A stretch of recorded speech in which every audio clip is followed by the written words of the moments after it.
Welcome to the latest edition of Pass the Gloves On. It's a pleasure to welcome England and Manchester City goalkeeper Ellie Roebuck. Ellie, welcome. Thank you. How's lockdown been treating you? Yeah, it's been good. Obviously it's not been good. We've been trapped in the house, but I think I've managed to keep myself busy, so I've not actually minded it, to be honest with you. Has it become easier now that the seasons have obviously officially been ended? It's allowed you to sort of see some sort of light at the end of the tunnel in terms of where you're heading. Yeah, definitely. I think everyone just wanted to know, really. Either way, obviously, best case scenario, we just wanted to continue and carry on the league. But I think now we know we can kind of start preparations for next season, get some rest and recovery, and then crack on again. Yeah, and you're obviously still carrying out gym programs and stuff, just maintaining, ready for pre-season for when that's announced and starts.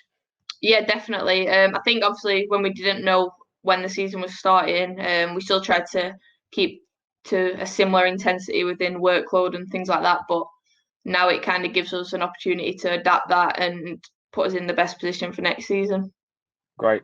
So, obviously, going into the episode, a great opportunity for the watchers to learn a little bit about your career, your journey, your pathway. We'll have a look at your early years, your club life, and then obviously your international journey so far. So it's going to be a really valuable, I suppose, resource for other goalkeepers, for players, for coaches and managers to use if they're working with players who might go through a similar pathway as you. So thanks very much for taking the time with us to speak about your journey so far. So good place to obviously start is the early years. So what age did you start playing football and how did you get into it? So I started pretty early, I'd say around 6, 7.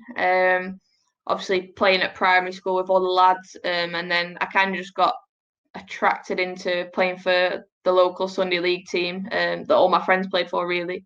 Um, I think starting off football was probably driven by my dad. He's quite a big football fan, loves the footy, obviously local team Sheffield United. So Yeah. as soon as I could walk, talk, he had me there with a season ticket, and I've had one. I've had one ever since, really. So I think he kind of pushed me into that thing. I always laugh now and say I think I'm living his dream, bro. But yeah, so he kind of not forced me into that path, but it's all I've ever known, really. And then obviously being friends with the majority of lads at school, I just kind of gravitated towards playing football. Yeah. And to be honest with you, I just used to get stuck in net, so that was kind of how that one came about.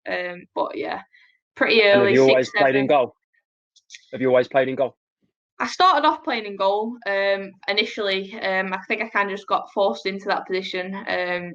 But I guess in Sunday League, I always played in goal, but in the schoolyard and stuff, I was always, no one wants to be goalkeeper at that age. So I was always either striker or goal hanging somewhere. Um, and then I think as I moved on and went to Centre of Excellence, that's when I started kind of doing both. So I used to do half in net, half out, which I really enjoyed. And it was just something different, really. And what were I suppose, your earliest memories of coaching and goalkeeper coaching? So was that at your Sunday league club? Was it just all very informal coaching, or did you go to any structured coaching sessions? No, it was very informal. I think I just used to rock up on a Sun. We used to train on a Friday night. Very rarely went in goal. It was more just pretty much focused on outfields, just games and things like that. And then used to rock up on a Sunday, and my dad used to take my warm up, throwing balls at me, just literally basics of the basics. And to be honest with you, the first time I actually had a goalkeeper coach was when I moved to obviously the Centre of Excellence. And that's when it became a bit more professional as such, a bit more structure within it. Okay. And in terms of, I think always think this is fascinating for certainly from a goalkeeping point of view, but just from a sports person point of view, was you involved in many other sports, or was you always, because obviously you had that real love for football, did it prevent you doing other sports, or did you always do other sports alongside it? I think naturally when you're at school and you're kind of a keen sports person, the teachers just kind of throw you into anything. So I remember like after school clubs, I was like doing table tennis competitions, like athletics, swimming. So I'd always just loved any sport, really. But yeah, you kind of get thrown into it, and then it comes up and they say, "Do you want to do the 800 meters?" And you're like, "No, not for me." So I guess you can just get thrown into anything. I never really took anything serious. I just loved doing whatever really. I used to play cricket after school with just school teams really, but mainly my focus was always football, to be honest. Yeah, and did you find that any of those other sports transferred across to help you with what you was doing from a football point of view? Yeah, I think so. I think especially in cricket, I used to love fielding because I just used to always stand at the back and try and get all the all the good catches. Um, so I think things like that, and then obviously the hand-eye coordination of actually hitting the ball and things like that. But yeah, definitely, I think some sports relate. I remember playing netball for school. That's pretty similar, Yeah, especially for a goalkeeper. That's pretty similar. Um, so yeah, I think just a mix of everything probably contributed and helped. for sure. And in terms of I suppose your experiences at an early age, could you pinpoint any that you think or any experiences or key moments that you felt have helped you in your longer term journey so far? Yeah, potentially. I think obviously growing up playing for a boys team, I wouldn't say it was difficult. I didn't find it difficult. Some people may have because obviously they've got a girl in goal or just that type of thing really. But I think more that it kind of gave me confidence. I kind of like the challenge and the pressure. So I think now I think going into games and putting that into obviously real life scenarios now, I love high pressure games. I think like the top of the table clashes and stuff, they're the best ones to play in. And I think naturally that comes from just kind of wanting to prove yourself. And I Yeah, think I've always had that growing up. So I think that's kind of been key really. yeah, And just kind of thriving off the challenge because I think quite easily you can just go into a little bubble or whatever. But I kind of liked it. And I think you you have to really I feel like I've earned the respect growing up from the lads at school and things like that. So I think and then obviously as you go into first team environments, you kind of got to do that every time really. So I think that's helped. yeah. And you say you obviously went into the Sheffield United Centre of Excellence at the same time as you was playing with the boys team. How did that work? Yeah.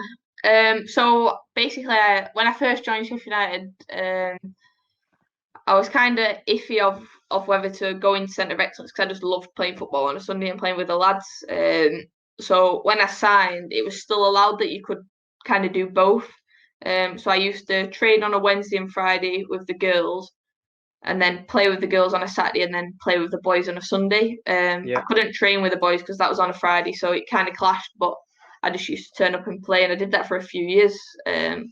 So I was pretty just playing football all the time, and I do think that benefited me. But you kind of get to an age where you've got to start taking it a bit more serious. And I think that kind of come when I got to about 13, 14. So I packed in the boys and really just started focusing on playing for the girls. and you say it benefited you. What key areas do you feel like it benefited you in terms of playing with both boys and girls? I think obviously even from a younger age, I think the styles are naturally different. It was a lot more physical with the boys, a lot more kind of I don't like just genuinely a lot more physical, things like that, and a lot different. And I think obviously at a young age, I found it harder playing with the boys than I did with the girls at that point. So I think that it was just it was a good challenge to have. And then I think training with the girls helped me a lot.